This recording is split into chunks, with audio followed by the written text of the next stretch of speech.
Welcome to Sheila in Korea! Ayan po, kasama po natin yung aming maliit na baby at makulit. Itutur niyo po kayo sa isang cafe dito sa Jeonju. Pagpasensya na nyo na po ang aking voice over kasi first time ko yung gagawin ito. So, ito na po, papasok po tayo sa kanilang cafe.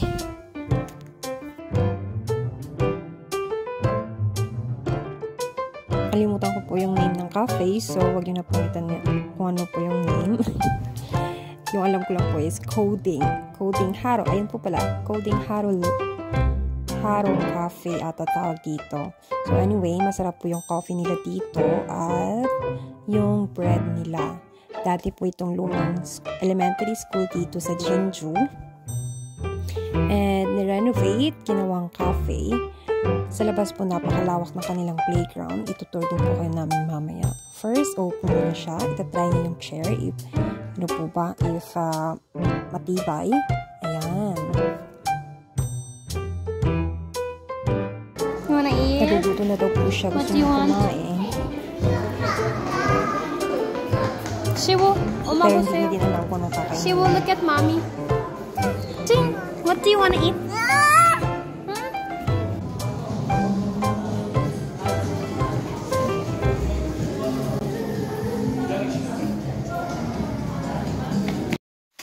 Ayan po, gusto nyo nang lumabas. So, ayan, pagbubuksan po tayo ng ating maliit na makulit na bata.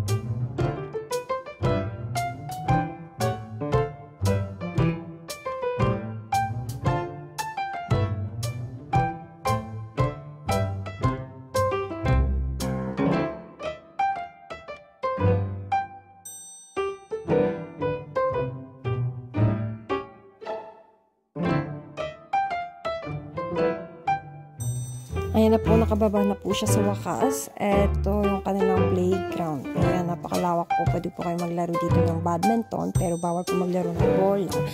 Kasi baka mamatama ang mga bata. Madami po mga bata kasi dito.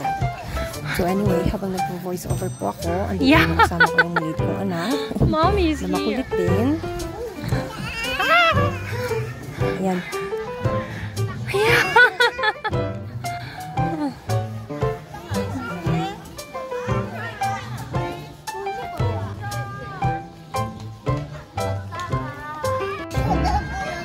Shiwo!